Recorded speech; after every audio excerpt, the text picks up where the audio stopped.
আজকে আপনাদের কাছে নিবেদন দুর্বা বাগজির লেখা অহল্যা মঞ্জিলের সেই রাত। শুরু হচ্ছে আজকের গল্প অহল্যা মঞ্জিলের সেই রাত। ভয়ঙ্কর দুর্যোগের রাত। ঝোড়ো বাতাস প্রচন্ড বেগে সবকিছু লন্ডভন্ড করে দিচ্ছে। তার সঙ্গে পাল্লা দিয়ে শুরু হয়েছে প্রবল বর্ষণ। মুহুর্মুহু বিদ্যুতের আলো আর বজ্রের কড়কড় করাত শব্দ কানে তালা ধরিয়ে দেয়। মনে হয় এক অসীম শক্তিধর দৈত্য যেন ধ্বংসের খেলায় মেতেছে।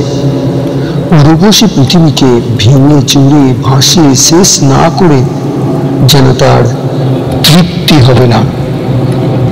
এইরকম ভয়ঙ্কর দুর্যোগের মাথায় নিয়ে একরকম মৃত্যুর সঙ্গে লড়াই করতে করতে জনমানবহীন সড়ক পথ ধরে চলেছে একটি মারুতি সুজুকি। বাংলার বিখ্যাত তরুণ সঙ্গীত শিল্পী অনুরাগ ভট্টাচার্য গাড়ি চালাতে চালাতে ভাবছিল, হৃদয়পুর গ্রাম আর কত দূর কে জানে।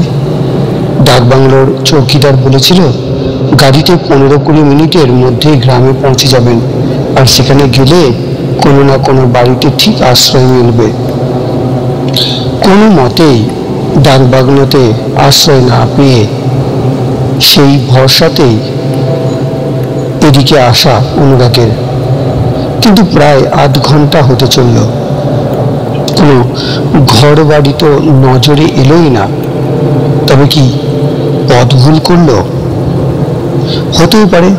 যা দুর্যোগ চলছে, ঝড়ের সঙ্গে লড়াই করে হৃদয়পুর গ্রামে এসে পৌঁছাতে পারবে কি? আর যদি পৌঁছাতেও পারে, কেউ কি দুর্যোগে রাতে তাকে আশ্রয় দেবে? বোধ হয় না। তবুও চেষ্টা একবার করতেই হবে, না হলে এই সময় সে যাবে কোথায়? নিজের ওপরই রাগ হচ্ছে অনুরাগের। কি দরকার ছিল ডাকবাংলোয় রিজার্ভেশন না করে হঠাৎ ঝোঁকের মাথায় একা একা বেড়াতে চলে আসবার? এখন বেড়ানোর দূর, একটা রাতের মতো মাথা গোজার জায়গা জোগাড় করতে পারলে নিশ্চিন্ত হওয়া যায়। হঠাৎ প্রচন্ড শব্দ, কাছেই কোথাও বাজ পড়ল। চমকে উঠে স্টিয়ারিং থেকে হাত খসে পড়ে অনুরাগের। অবশ্য কোনো অঘটন ঘটবার আগেই কোনো রকমের ব্রেক কষে গাড়ি থামিয়ে দেয়। থরথর করে ওরা সারা শরীর কাঁপছে। বেশ কিছুক্ষণ স্টিয়ারিংয়ের মাথা লাগিয়ে চুপচাপ বসে রইল অনুরাগ। শরীরের কাঁপুনি কমে এলে সে বাইরে তাকায়। উফ, কি অন্ধকার! তার উপরে এমন সৃষ্টি ছাড়া বৃষ্টি। না, গাড়ি চালিয়ে আর কোনো লাভ নেই। নিশ্চয়ই সে পথ ভুল করে অন্য কোথাও চলে এসেছে। অতএব গাড়ির ভেতরেই রাতটা কাটানো ছাড়া কোনো উপায় নেই। গাড়ির চারপাশে কাঁচ তোলাই ছিল, তবুও পিছনের দরজার কাঁচ পরীক্ষা করতে গিয়ে চমকে উঠল অনুরাগ। বিদ্যুতের আলোয় চুকিতে দেখা গেল গাড়ির থেকে কিছু দূরে একটা বড় বাড়ি। প্রথমটা মনে হয়েছিল চোখের ভুল, কিন্তু পরপর 3-4 বার বিদ্যুতের আলোয় বাড়িটা ভালো করে দেখবার পর কিছুটা নিশ্চিন্ত হয় অনুরাগ। যাক বাবা, রাতটা তাহলে আর গাড়িতে কাটাতে হবে না। গাড়িটাকে সাবধানে পিছিয়ে নিয়ে বড় বাড়িটার সামনে এনে দাঁড় করালো অনুরাগ। গাড়ি থেকে নামার সঙ্গে সঙ্গে ভিজে একসা। তবুও সেই বৃষ্টি মাথায় করে টর্চ আর ছোট ব্যাগটা নিয়ে গাড়ির দরজা লক করে বাড়ির সদর দরজার সামনে এসে দাঁড়ালো অনুরাগ। বিশাল আকারের সিংহ দরজার দুপাশে দুটো পাথরের সিংহ থাবা উঁচিয়ে বসে রয়েছে। সিংহ দরজার পর অনেকটা জায়গা জুড়ে ফল ফুল বাগান।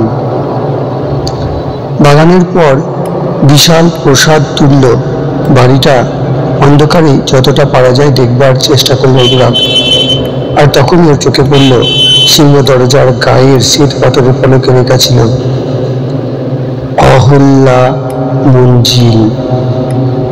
নামটা যেন শোনা শোনা মনে হয় অনুরাগের, কিন্তু তা কি করে হবে? এদিকে সে এর আগে কোনো দিনও আসেনি। তাছাড়া ডাকবাংলো চৌকিদার বলেছিল একমাত্র হৃদয়পুর গ্রামে 20-22টি পরিবার ছাড়া আশেপাশের মাইল 5-এর মধ্যে কোনো জনবসতি নেই। অথচ রাস্তার ধারে এত বড় প্রাসাদ তুল্য বাড়িটার খবর চৌকিদার জানে না, নাকি এই বাড়িতে কেউ বাস করে না? একটা প্রশ্ন মাথায় নিয়ে সিংহ দরজা পেরিয়ে বাগানে পা রাখতেই গা ছমছম করে ওঠে অনুরাগের। মনে হয় অহল্যা মঞ্জিলের কোনায় কোনায় যেন পাষাণী অহল্যা দীর্ঘশ্বাস হেসে বেড়াচ্ছে। থম থম করছে চারিদিক।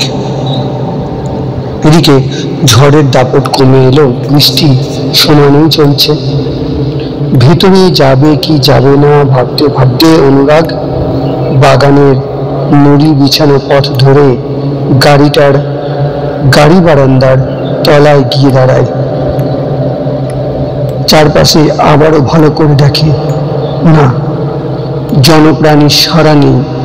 চারপাশে সূচিভেদ্য অন্ধকার। টর্চ জ্বালিয়ে কয়েক ধাপ সিঁড়ি উঠে বন্ধ দরজার কড়া নাড়ে। বেশ কয়েকবার কড়া নাড়া সত্ত্বেও ভেতরে কারো সারা শব্দ পাওয়া গেল না। তবে কি এই বাড়িতে কেউ থাকে না? আরো কয়েকবার কড়া নাড়ার পর বন্ধ দরজার গায়ে একটু ঠেলা দিতেই ক্যাঁচ করে শব্দ করে দরজাটা খুলে গেল। চমকে উঠে দুধাপ পিছিয়ে গেল অনুরাগ। খোলা দরজার ঠিক সামনেই আবার মস্তক মুড়ি দেওয়া এক বৃদ্ধ দাঁড়িয়ে আছেন। বৃদ্ধর হাতে একটা লণ্ঠন। অনুরাগকে দেখে বৃদ্ধ কপ জমা গলায় বলে ওঠেন, আপনি? অনুরাগ বৃদ্ধকে তার বিপদের কথা খুলে বলে। বৃদ্ধ নীরবে সব কথা শুনে যান। কথা শেষে অনুরাগ বলে, আজকে রাতটা যদি এখানে থাকতে দিন খুব উপকার হয়। অনুরাগের কথা শুনেও বৃদ্ধ নীরব দাঁড়িয়ে থাকেন, কোনো কথা বলেন না। বৃদ্ধকে ওভাবে চুপ করে দাঁড়িয়ে থাকতে দেখে অনুরাগ বেশ ঘাবড়ে যায়। চারপাশে কেমন যেন একটা দম বন্ধ করা পরিবেশ। বাইরে এত হাওয়ার মাতামাতি, কিন্তু এখানে এক ফোঁটা হাওয়ার যেন প্রবেশ নিষেধ।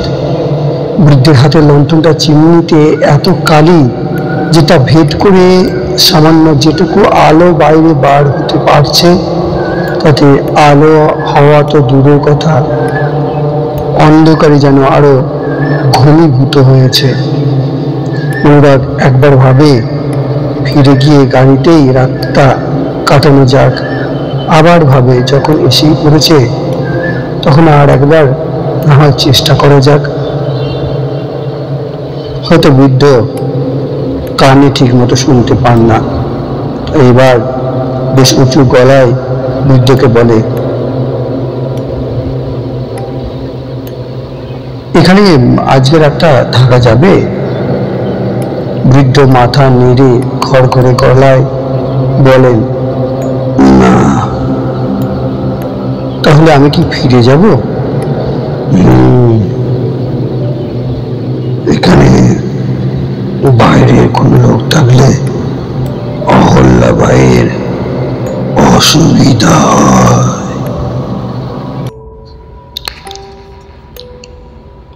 অনুরাগ ফিরে আসবার জন্যে সবে কয়েক পা এগিয়েছে, এমন সময় বাড়ির ভেতর থেকে নারী কণ্ঠের একটা তীক্ষ্ণ ডাক শোনা যায়। বসির মেয়ে।